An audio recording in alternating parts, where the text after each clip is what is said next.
নমস্কার, সবাই কেমন আছেন? আমার বাগান ঘরের আরেকটি নতুন ব্লগে সবাইকে স্বাগত জানাই। আশা করি সবাই খুব ভালো আছেন। হ্যাঁ, আমিও ভালো আছি।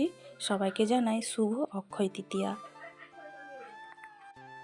মধ্যবিত্ত ফ্যামিলিতে জন্ম নেওয়া মেয়েরা, হ্যাঁ ছেলেদের কথাও বলছি, কেউই অতটা সুখী হতে পারে না। হ্যাঁ, বাবা মা তো নিশ্চয়ই ভালোবেসে পড়াশুনো শেখায়, সব কিছুই চেষ্টা করে তাদের সাধ্যমতো। কিন্তু পড়াশুনোর সাথে সাথে প্রত্যেকেরই একটা করে হবি থাকে। যেমন কেউ নাচ ভালোবাসে, কেউ গান, কেউ আঁকা, কেউ খেলা।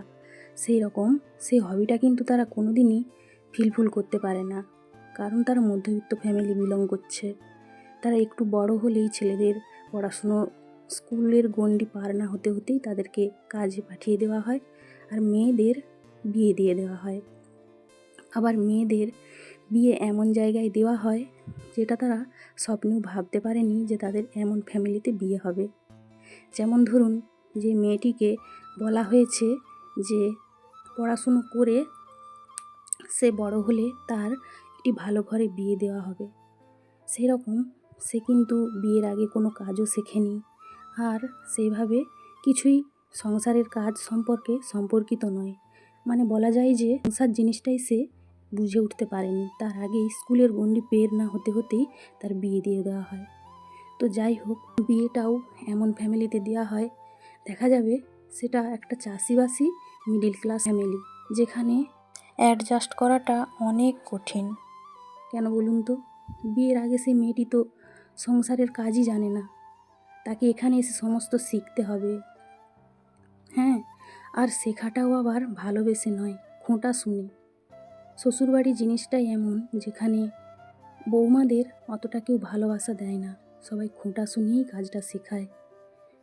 তাই অবহেলায় লাঞ্ছনায় আমাদেরকে সব কাজ শিখে নিতে হয়। সেই যে দোষটা আমরা কাউকে দিতে পারি না, না বাপের বাড়িতে না অন্য কাউকে। কিভাবে দেব? কারণ আমাদের বোঝানো হয় যে আমাদের সেটা ভাগ্যের লিখন, যার যেটা ভাগ্যে আছে তার সাথে সেটাই হয়। আর আমাদেরকে এইভাবেই সংসার মানিয়ে নিতে হয়। আর সেই কম বয়স থেকেই আমাদেরকে কম্প্রোমাইজ আর স্যাক্রিফাইস করে যেতে হয়। আর এসেই অল্প বয়সে মা হয়ে যাওয়া, যখন নিজেই বাচ্চা আবার হয়ে গেলাম আর একটা বাচ্চার মা। সংসারের কাজ, বাচ্চা মানুষ করা, সমস্ত কিছু আমাদেরকে এই দু হাতেই সামলে নিতে হয়।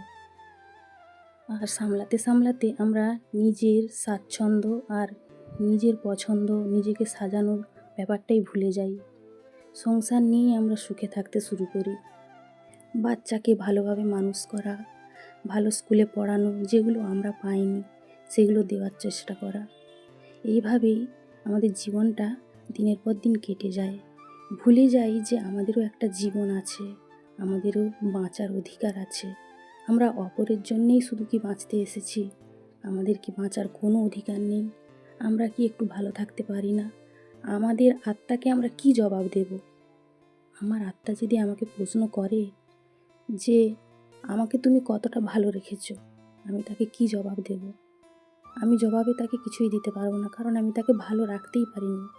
আমি যদি ভগবানের কাছে প্রার্থনাও করি, এইটাই প্রার্থনা করব, আমার সংসার ভালো থাকুক, আমার স্বামী সন্তান ভালো থাকুক, আমার বাবা মা ভালো থাকুক, এটাই চাইব। নিজের জন্য কিছুই চাইব না, কারণ আমার ভালো লাগা বা ভালো থাকা সমস্তটাই ডিপেন্ড করছে আমার সংসার, আমার স্বামী সন্তানের উপর। আমি নিজের আত্মাকে আলাদাভাবে দেখছি না, আমার আত্মা ওদের সাথেই জড়িয়ে গেছে। তাই নিজের ভালো লাগা, নিজের ভালো থাকা সব কিছুই ভুলে যাই। এইভাবেই জীবনটা আমাদের কেটে যায়। আমরা সংসারের মাত্র বুঝি না, তখন আমাদের সংসারে পাঠানো হয়েছে। আমরা সংসারের এখন সং হয়ে গেছি, সং সেজে সংসার করছি। একটা মেয়ের বিয়ে দেওয়া দরকার কমসে কম 20 বছরের পর, কারণ তার ম্যাচুরিটিটা এসে যায়। কিন্তু এই 15-16 বছরে বিয়ে দিলে সে নিজেই একটা বাচ্চা, সে সংসারের কিছুই জানে না। তাকে অনেক ঘটা শুনে, লাঞ্ছনা গঞ্জনা শুনে সব কিছু সংসারে মানিয়ে নিতে হয়। তাই সংসারটা যত কষ্টেরই হোক না কেন, তবুও সংসার ছেড়ে যেতে পারে না। কারণ ছোটোবেলা থেকে সেই সংসারের জন্য সে অনেক কষ্ট করেছে। সেই সংসার ছেড়ে কেউই যেতে পারবে না। আজকাল দেখুন তো, ছেলে মেয়ে বাচ্চা হয়ে যাওয়ার পর সবাই ডিভোর্স নিয়ে নিচ্ছে, কিন্তু আমরা কি পারবো? মিডল ক্লাস ফ্যামিলির মেয়েরা আমরা পারবো না। আমরা এমনভাবে জড়িয়ে গেছি আষ্টে পৃষ্ঠে, এই বাঁধন আমরা ছাড়িয়ে যেতে পারবো না। আমরা যেটা পাইনি, আমরা ছোটোবেলা থেকে অনেক না পাওয়ার যন্ত্রণা পেয়েছি। আমরা চাইবো আমার সন্তানদের সেইগুলো দিতে, আর সেই সব জিনিস দিতে অনেক টাকা লাগবে। সেই সব টাকা কোথায় পাবো? তার জন্যে আরও আমরা কঠিন থেকে কঠিনতম কাজ করার জন্য প্রস্তুত থাকি, যাতে আরও সংসারে আরও 4টে পয়সা আসে, যে পয়সা দিয়ে আমরা সন্তানদের ইচ্ছে পূরণ করতে পারি। তাই নয় কি বলো? আমরা খাটতে পিছপা হই না, আমরা প্রচুর পরিশ্রম করি, কঠোর পরিশ্রম করি সন্তানদের মুখে হাসি দেখার জন্য। তবুও কিন্তু অ্যাট লাস্ট আমরা সুখ পাই না। সত্যি কথা বলুন তো, সুখ কি আমরা পাই?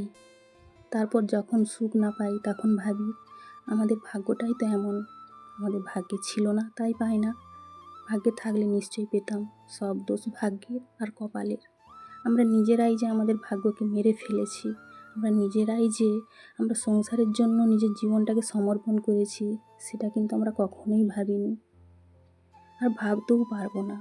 কী করেই বা ভাববো বলুন? কারণ আমরা সম্পূর্ণটাই আমাদের সংসারে বিলিয়ে দিয়েছি, নিজের জন্য কিছুই রাখিনি। শুধুমাত্র আমরা অপরের জন্যই বাঁচতে এসেছি।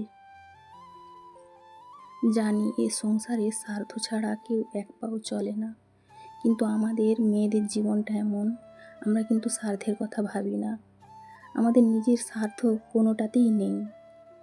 আমরা অপরের ভালোটাই সবসময় ভাবি, নিজেদের পরিবারের ভালোটাই ভাবি। কিভাবে তারা ভালোর থেকে আরও ভালো কিভাবে থাকে সেই চেষ্টাই করি। জানি সবাই বলে মেয়েরা পারে একটা সংসারকে সুখী করতে, কিন্তু একটা মেয়ে সংসারকে কিভাবে সুখী করে জানেন কি? নিজের সমস্ত সুখকে মেরে ফেলে তারপর সবাইকে সুখী করে। তার যে নিজের কিসে সুখী হয় সেটা কিন্তু কেউই কখনো জানতে চায় না। সে সবসময় অপরের হাসিতে হেসে ওঠে আর অপরের দুঃখে কেঁদে কেঁদে ফেলে। সেটাই হলো তার রিয়েল জীবন। তার জীবনে নিজের অস্তিত্ব কিছু নেই। অপরের খুশিতেই খুশি হয়, অপরের দুঃখে সে দুঃখ পায়। এটাই হলো একটা নারীর জীবন।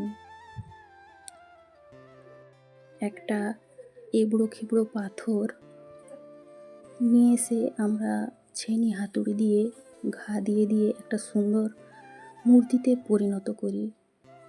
দেখুন, মূর্তিটা অতি সুন্দর, সবাই দেখে বলে খুব সুন্দর হয়েছে, কিন্তু আগের মুহূর্তটা হলো তাকে কতটা ছেনি হাতুড়ির ঘা সহ্য করতে হয়েছে, তবে সে একটা মূর্তিতে পরিণত হয়েছে।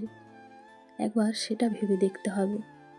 হ্যাঁ, আজ মূর্তি সবাই চোখে পড়বে, কিন্তু সেই আঘাত, সেই ঘা কারো চোখে পড়বে কি? না। এটাই হলো বাস্তব জীবন। তাই বাস্তবটাই আমরা ভাগ্য বলে মেনে নিয়েছি, ভাগ্যেরই পরিহাস। আজ আসছি আপনাদের সাথে গল্প করতে, আবার আসবো পরের ভ্লগে। ততক্ষণে সবাই খুব ভালো থাকবেন।